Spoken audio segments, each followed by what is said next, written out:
difficulties. There we go. Okay, so we're live, and what we're going to be covering today is we're going to talk a little bit about, this is the Monday aftermath. We're going to talk about what happened this weekend, what you might have missed, a little bit about subject to properties, and we're also going to cover, what rates are looking like, because this is something everybody just kind of wants a little update on. So I'll start with rates. It's the easiest, it's the boring, it's the shortest segment of the entire thing. And it's just something easy to get out of the way. So depending on what you're looking at, 30-year fixed rates are between 6.99 and about 7.25, depending on who you go to. Most of the rates that are advertised, you do need to understand that they are advertising those rates with a 1 point in an origination fee, which is basically a fee that's 1% of the loan amount, and 1 discount point, meaning 2%. So simple math. If it's a $100,000 loan, it's $2,000 in closing costs added to whatever the other costs are in order to get whatever the advertised rate is. That's one thing that people don't really know, is that you go, why is one guy offering this rate and one guy offering this rate? Well, if all things are equal, one might be charging you a bunch of upfront fees to give you a lower rate. So that is part and parcel to that deal. So somewhere in the close to 7%. Now, there are products out there that are offering like the high fives, but they're going to be adjustable rate mortgages, even though they're fixed for 15 years. And there's a lot of restrictions on stuff like that. Making sure that you qualify for something like that is going to be a little bit more of a challenge. I got to adjust this microphone. Hang on. Let's see if we can get that to do what I want it to do here. All right, that's better. Okay, so that being said, that's what we're looking at right now. Okay, so let's go ahead and go straight into the open houses this weekend. Our team had 3 open houses going this weekend. The market has been extremely slow coming into 2024. It's been brutally slow. That being said, because of the interest rates, open houses have been hit or miss. Some have been like really great. Others have not been so hot. So I'm going to talk about 2 of them. One of them that was in Town Lake on one of our listings, and another one that was in West Canton up on the northern side of Cherokee County. Both of those 2 open houses had more than 40 people go through them. That's an insane amount of people in an open house. That's what kind of numbers we were seeing typically in 2021, beginning and through the middle of 2022. As you do an open house, and sometimes you'd have 50, 60 people going through. So very, very busy. I actually worked one of these myself with my wife, Erin, and we were just literally kind of hustling to keep up with the amount of people that were at the house. One of the properties that we had listed received 11 offers, the one in Town Lake. Now, it's more of an entry-level price point, but 11 offers is a lot of offers to have come in. So that's interesting. It feels like if you were to take this just as a microcosm experience, that would tell you that, the market is hot again, or we're coming into the spring market where things are going to click and move. That may not be fair as a representation. So why don't we actually take a look at some actual numbers? We've talked before about leading indicators and lagging indicators. What makes a market? As you as a consumer, what do you need to know from a market standpoint? Is it going to be like, crazy hair on fire where everybody's like, here, take all my money, take my family, take my children, let's just give me the house? Or is it going to be more like I've been sitting around for 6 months, nothing's happening, this is moving very slow for me? And the leading indicators are all these things like rates, economic conditions. We're in an election year, all these things that create we don't know, and we're trying to interpret the data. Well, there's that. And then there is the lagging indicators, which the easiest one to say, hey, all this stuff we just talked about, how did it affect the market, is to look at inventory. If inventory is climbing, that's how prices fall, right? You need more supply than you have demand. So let's take a look at the supply and the demand and kind of run those numbers, and let's see what it looks like. Okay. All right. So if I come into the wrong screen here. All right. So as we come into this, we're looking at, this is the FMLS, and this is how I typically look at stuff. So if I'm going to start with the Town Lake area, for example, I'll just go with 30189, which we all know is more than just the Town Lake area, but it gives you some good data anyway. If you click what's active down here, you're going to see 61 active listings. If we wanted to add the coming soon, we go to 62. So that's what's on the market in 30189. Now, if we want to see what's closed in the last 90 days is 85, right? And so then what I'm going to do is take some of my data. Let's see here. Boom, boom, boom. There's no noise. Good. All right. I'm going to take my data, and then we're going to I'm going to take the data, and then I'm going to go ahead and divide it. So I got 62 active listings. We have on the last 90 days, 85 have closed. Divide that by 62. That's 1.37 months worth of inventory that you can see on the market. 1.37 months. That's it. So that 6 months is the dividing line that goes up from there. So if you're at 6 months worth of inventory, things are pretty aggressive. In the last 90 days, you're just not having that kind of, actually, I think I did the wrong math there. So I'd have to first go 85 divided by 3 for that. So it's 28 units divided by 62, which is, more of that. So it's 2 months, little over 2 months worth of inventory. So if I say, okay, well, let's look at Woodstock. We know we're at just over 2 months in Town Lake. So now we want to go into just Woodstock, which will cover a couple zip codes. Let's take a look there. We click it into Woodstock. We have 272 throughout Woodstock. We're going to divide that by 3 months. So that's 90 total. Now let's see what's active in all of Woodstock. So if we don't just go to one zip code, you have 187. All right. So if you take 187 and divide it by 90, you're at 2 months. So that is right at just over 2.07 months. So the data holds the same. So now we're going to back it out and check Cherokee County. Cherokee County, boom. Cherokee's live. Let's see. Active in Cherokee County, Georgia is 638. Let's write that down. I'll never remember it. 638. Let's go back to the screen. Take a look. 638. And then we're going to go to closed in 90 days is 808. So 808 divided by 638 is 1.26 months. So you ended up with, if you look at Cherokee, they're closer to 1.25 months. Woodstock is closer to 2 months, but 6 months is the barrier where you start to see massive price depreciation. So this would line up with what we're seeing and what we experience as far as the open houses go. So my prediction right now is no market crash. We might be coming into a hot summer. If open houses continue to go like this, if price points continue to jump like this, that's what you're going to get. All right. So now we're moving on to the next segment where we're going to talk a little bit about subject to deals. Subject to is because interest rates were 3, 4, 5%.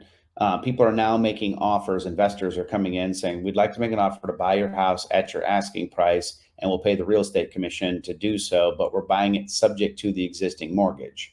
Now, what you need to know is that I believe almost without exception, majority of the mortgages that are currently in existence all have what's called a due on sale clause, meaning if I sell my property to you, I can sign a deed transferring the property. You now own it, even though there's a mortgage on it that I'm still responsible for. You can say, well, I'll make the payments on the mortgage for you. The bank has the right, because I sold the property to you, to call the loan due. So they can say, hey, we've noticed that you transfer title from Jason to Bill.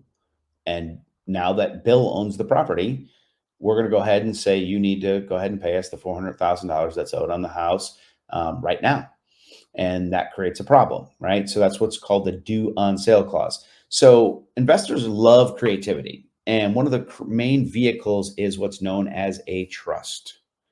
A trust is a perfectly valid tool to be able to use this. However, there's some misinformation that's out there. One of them is that represents a lot of these things is coming and saying there's a clause in there that says, hey, the St. Germain Act does not trigger a due on sale clause. And so let me check this out real quick. Okay. All right. Just getting messages incoming here. Okay. So we're going to go back off of that and come back to this. Boom, boom. Sorry about that. I'm receiving messages and I thought perhaps it was an important question, but I don't see it. Does it cost anything to transfer title? That is actually a great question. So I just had a question come in that says, does it cost anything to transfer title? The answer is it does cost something depending on how you transfer title. Now, that example I gave where I transferred title right at across the table from me to Bill, he'd have to record that. If I did a quitclaim deed, there'd probably be just a small fee for the recording of that. But if there was money exchanged hands, then there would be a tax that goes in there that is so many dollars per $1,000 that you pay. That would be a recording tax fee for that transfer of title. So in other words, if he had actually paid me $400,000, in the case of a subject to, he hasn't actually paid me anything. He's just taken over my existing mortgage in this particular instance. And so let's talk about that St. Germain Act real quick. I'm going to actually switch screens here and bring this up for you. Okay. So one of the offers I received on one of our listings said, hey, my investor's buying in a trust. The St. Germain Act says when you transfer it into a trust, it doesn't trigger the due on sale clause. Well, that's partially true. And so first and foremost, we don't give legal advice. So you need to be clear on the fact that I'm not offering legal advice. You should probably go ask Thomas & Brown to get legal advice on this topic.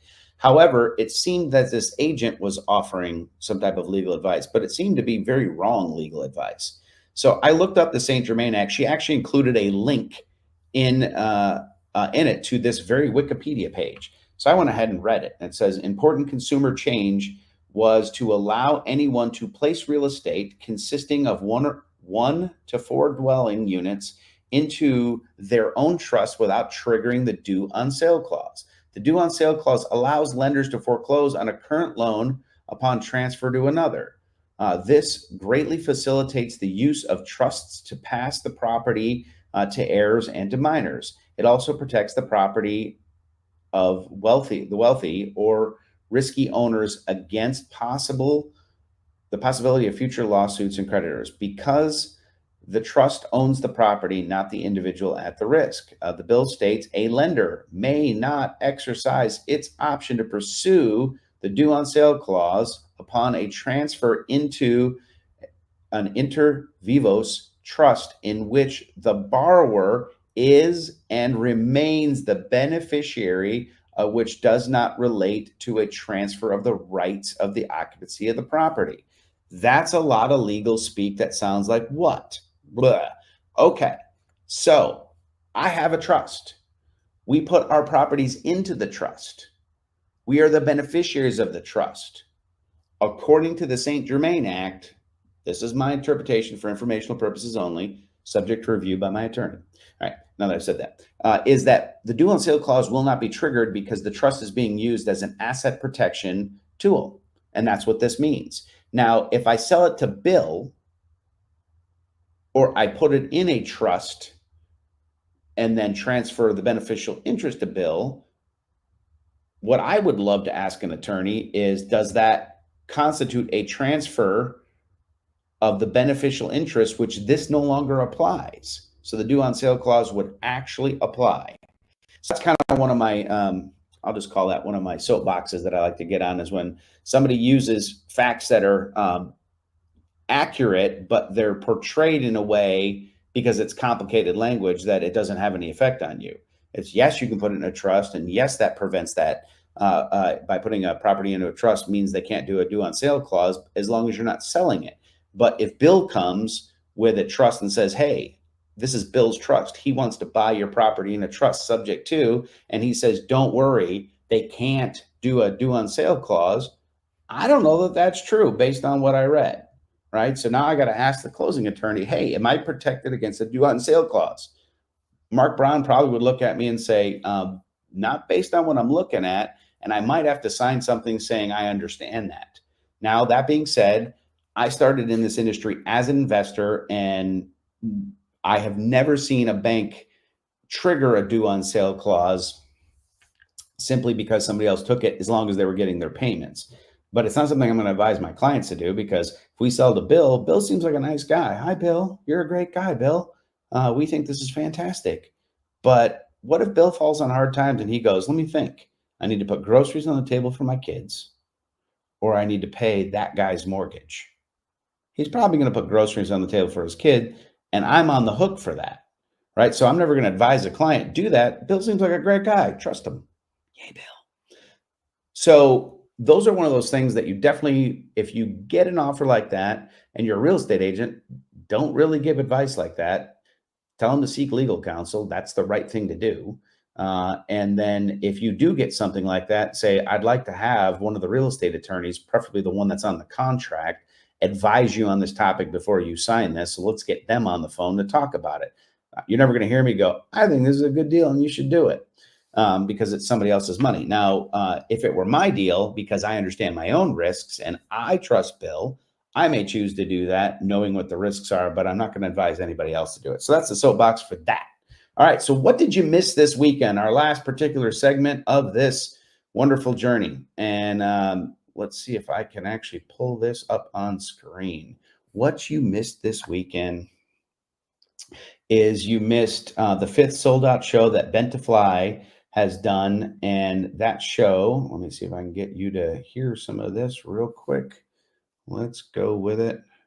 And we'll go ahead and unmute this in 3, 2, 1. So this was Bent to Fly's 5th sold out show at Mad Life. We've obviously performed all over Cherokee County, but this was a lot of fun. That's my beautiful wife who's rocking out Zombie at what I would consider the best music venue here in Cherokee County. And somebody did a camera shot from the crowd and went ahead and posted that. And so I just thought that was super cool. So there are a lot of great music events that happen in Cherokee County. There's some great venues, a lot of places hosting full live bands, from Gustin's to Mad Life to smaller sets that you can see at like Pure on the rooftop, to the outside concert series that happens from Woodstock Arts that's across from Reformation in downtown Woodstock, and then even Canton at the Mill. There's just some great places. So I would encourage you to get out this weekend and look at some, find a live music venue. Look to see if there's a band that's playing music you like. Right now, what's really hot is, pure 80s music. Our particular band does 70s, 80s, and 90s. We lean more 90s, and then we pick some stuff like Led Zeppelin from the 70s and kind of bring the energy up on that type of stuff. But get out there and see something. If you happen to be in Cartersville this weekend, our band will actually be headlining the Cartersville Barbecue and Brews in downtown Cartersville. Bent to Fly will be there playing. I believe there's 3 other bands, although I'm not sure of the lineup. So that's it for today's live broadcast. We talked to you about the open houses. The spring market is here. So if if you're thinking about selling, you're thinking about buying, you may want to call, because we're seeing some things happen and it feels like change is in the air. So that's number 1. Number 2, subject to deals. If you've got a listing, it's been sitting, and you get one of these crazy offers, seek legal advice, because I'm not saying they're bad. I'm just saying that some of the information I got based on what was in writing, and I did actually talk to our closing attorney, and he actually agreed with my position. Just be informed, right, on that. So that's the open houses. We talked about the special events on this, and current interest rates, the crazy products that are out there in the high fives, and everything rolling up to about 7.25 right now. The Fed has not shown any signs that they're going to lower rates anytime real soon. However, they still have a promise to do it this year. We will keep you up to date on this stuff. We hope you enjoyed, and we thank you for being on the live broadcast. We'll talk to you soon.